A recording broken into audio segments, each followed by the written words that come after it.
VPD-173N is a touchscreen HMI device designed for building automation, home automation, and industrial automation. It is equipped with a 7-inch high-resolution TFT color touchscreen and can fit in regular electrical wall mount outlets.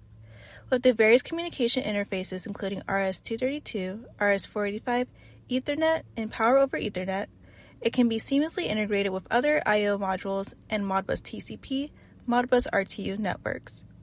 The touchscreen controller is modern-looking and presents a beautiful, flexible, and user-defined screen background. It can be used to upgrade the mechanical switch to smart control pads for building and home automation. HMIWorks is a free development software that comes with the VPD Series HMI devices, which provides ladder design for PLC users and C-language programming environments for IT users.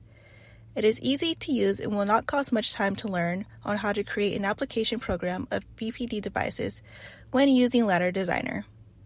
To learn more about this, visit our website or contact a member of the ICP-DAS USA team.